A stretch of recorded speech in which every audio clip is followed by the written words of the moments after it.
Puji Tuhan, Salam Bapak Ibu yang dikasihi oleh Tuhan Yesus Kristus. Hari ini kita akan berbicara tentang tidak mencari kehormatan. Renungan kita hari ini kita akan bicarakan bagaimana dalam suatu kehormatan yang begitu dicari, dibanggakan, dan kita menghendaki bahwa kita memiliki kehormatan tersebut. Bapak Ibu yang saya kasih dalam Tuhan Yesus, orang yang telah selesai dengan dirinya sendiri di hadapan Allah adalah orang yang tidak lagi mencari kehormatan untuk dirinya sendiri dari manusia. Kehormatan atau penghormatan di sini adalah pengakuan bahwa dirinya adalah seorang yang bernilai atau memiliki nilai. Sekecil apapun nilai tersebut, atau paling tidak dipandang sebagai manusia yang sederajat dengan yang lain, dengan segala hak-haknya. Orang yang masih mencari kehormatan adalah orang yang dituntut oleh dirinya sendiri untuk memperoleh kehormatan dari orang lain, sehingga ia juga menuntut orang lain memberi penghormatan kepada dirinya. Orang yang mencari penghormatan akan menuntut dirinya dihargai atau paling tidak dipandang sebagai sejajar dengan orang lain. Penghormatan adalah sesuatu yang abstrak, sebab nilai atau harga yang dituntut atau diharapkan bisa sangat relatif. Semua ini menyangkut perasaan. Kalau seseorang merasa bahwa dirinya tidak mendapat nilai atau penghargaan yang diharapkan dalam situasi tertentu, maka ia merasa dirinya direndahkan. Biasanya kemudian ia menjadi tersinggung atau hatinya terlukai. Keadaan seperti ini sudah menjadi hal yang umum atau wajar dalam kehidupan banyak orang. Orang-orang yang masih memiliki perasaan seperti ini adalah orang-orang yang sangat rentan. Perasaannya mudah tersinggung dan terlukai. Inilah orang-orang yang belum sampai dengan dirinya sendiri di hadapan Allah. Tidak mudah bergaul dengan orang seperti ini. Orang yang mencari kehormatan sehingga belum selesai dengan diri sendiri di hadapan Allah adalah orang yang bisa dikategorikan sombong atau tinggi hati. Terkait dengan hal ini kita harus memahami sebenarnya apa kerendahan hati itu.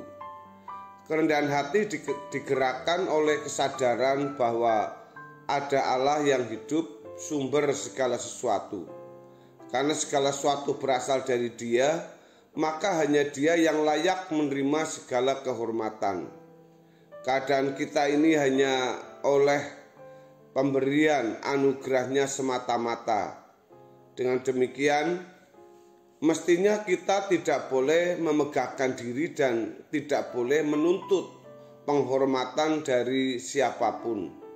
Sikap menuntut penghormatan adalah kesombongan yang secara implisit merupakan sikap hati yang tidak mengakui bahwa keberadaannya dari Tuhan semata-mata. Paulus dalam suratnya 1 Korintus pasal yang keempat ayat yang ke-7 berkata, sebab siapakah yang menganggap engkau begitu penting, dan apakah yang engkau punyai yang tidak engkau terima, dan jika engkau memang menerimanya, mengapakah engkau memegahkan diri sehingga seolah-olah engkau tidak menerimanya? Pada umumnya, orang yang tidak mengakui bahwa apa yang dimilikinya diterimanya dari Tuhan sebagai bukti bahwa seseorang tidak menerima kenyataan bahwa Tuhan merupakan sumber berkat adalah ketika menuntut penghormatan dari orang lain. Misalkan dalam Roma pasal 11 ayat yang ke-36 yang mengatakan sebab segala sesuatu adalah dari Dia, oleh Dia, dan kepada Dia, bagi Dialah kemuliaan sampai selama-lamanya.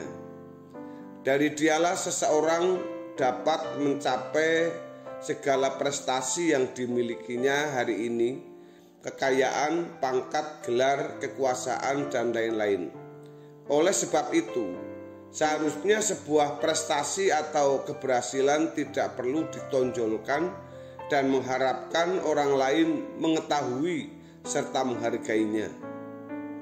Seseorang yang membanggakan apa yang dimilikinya kepada sesama berarti merendahkan orang lain, seolah-olah orang lain tidak dihargai Tuhan. Hal ini bukan saja menyakitkan kita sesama kita, melainkan juga menyakitkan hati Tuhan. Bapak Ibu, seperti yang sering kita lihat di media sosial, orang begitu mudah mengupload atau memasukkan sesuatu yang dirasa itu adalah berkat yang dimiliki secara vulgar atau secara terus-menerus, yang merasakan bahwa seolah-olah hanya orang itu yang mendapatkan berkat, baik secara berkat-berkat finansial, apapun segala aktivitasnya, sampai semua apapun seolah-olah itu dia masukkan di sana. Memang tidak salah Bapak Ibu kita mengupload sesuatu di media sosial asal itu baik, misalkan foto-foto kita untuk menjadi kenang-kenangan, kita simpan di sana supaya suatu saat bisa muncul lagi, tapi dengan tendensi semua yang dilakukan bukan untuk sebuah kesombongan atau pamer kepada orang lain dan merasa bahwa dia seolah-olah satu-satunya yang merasa diberkati oleh Tuhan. Saudara, kerendahan hati yang benar harus digerakkan oleh kesadaran bahwa ada Allah yang hidup menjadi objek pemujaan dan penyembahan. Untuk dapat memiliki sikap hati yang benar dalam memuji dan menyembah Tuhan, seseorang harus sadar bahwa batas antara Allah dan umat tidak terhalangi, walaupun Dia adalah Allah yang Maha Tinggi dan manusia adalah ciptaannya. Alkitab mengatakan dengan tegas bahwa hanya Allah yang harus menjadi objek penyembah, maksud saya penyembahan manusia ciptaannya. Kerendahan hati ini adalah sikap hati sesuatu yang bersifat batiniah. Dalam hal ini, hambatan atau halangan seseorang memuji, menyanjung, dan menyembah Allah adalah penilaian yang tidak tepat atas diri, pengagungan diri, dan ketidaksediaan menuntut diri di hadapan Allah. Kesadaran ini akan membuat seseorang dengan tegas menolak segala bentuk pengkultusan atas dirinya. Pengkultusan diri, baik secara terang-terangan maupun terselubung, adalah sikap penolakan terhadap Tuhan sebagai satu-satunya yang layak disembah. Keberhasilan, sukses, dan segala prestasi pelayanan hendaknya tidak menjadi alasan untuk meninggikan diri. Orang yang meninggikan diri selalu menghendaki dirinya dipuji orang lain. Biasanya orang-orang seperti ini haus sanjungan dan pujian, penghargaan dan penghormatan. Padahal hanya Tuhan yang layak disanjung dan dipuji. Gairah disanjung dan dipuji orang adalah semangat oknum yang memberontak kepada Allah, yaitu Lucifer. Lucifer mau meninggikan diri, menyamai Tuhan. Inilah yang menjatuhkan Lucifer ini di dalam Yesaya pasal 14 ayat yang ke-12 sampai ayat yang ke-25. Maksud saya akan saya bacakan dalam Yesaya 14 ayat yang ke-12 sampai ayat yang ke-15. Wah, engkau sudah jatuh dari langit, hai bintang timur, putra fajar, engkau sudah dipecahkan dan jatuh ke bumi, hai yang mengalahkan bangsa-bangsa. Engkau yang tadinya berkata dalam hatimu, aku hendak naik ke langit, aku hendak mendirikan tahtaku, mengatasi bintang-bintang Allah, dan aku hendak duduk di atas bukit pertemuan jauh di sebelah utara. Aku hendak naik mengatasi ketinggian awan-awan, hendak menyamai yang maha tinggi. Sebaliknya, ke dalam dunia orang mati, engkau diturunkan ke tempat yang paling dalam di liang kubur. Saudara-saudara yang saya kasih dalam Tuhan Yesus, sikap meninggikan diri membuat seorang menindas orang lain atau sewenang-wenang terhadap sesama. Dengan kekuasaan atau kekuatan yang lebih dari orang lain, ia gunakan untuk menguasai dan menindas sesamanya. Akibat yang paling menyakitkan bagi orang seperti ini adalah dibuang ke dalam neraka. Seperti pernyataan Yakobus pasal 4 ayat yang ke-6, tetapi kasih karunia yang dianugerahnya kepada kita lebih besar daripada itu. Karena itu ia katakan, Allah menentang orang yang congkak tetapi mengasihi orang yang rendah hati.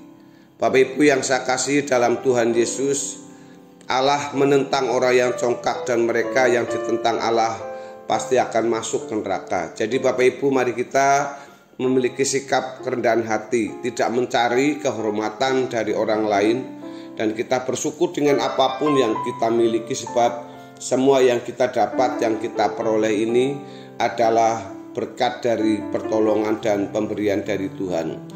Kita kembalikan segala kemuliaan hanya untuk Tuhan. Bapak Ibu, saya berdoa untuk saudara agar saudara selalu dalam berkat penyertaan Tuhan, berkat dalam perlindungan Tuhan, dan saudara selalu disertai oleh Tuhan. Kiranya kebenaran firman Tuhan hari ini memberkati kita semua. Haleluya. Amin.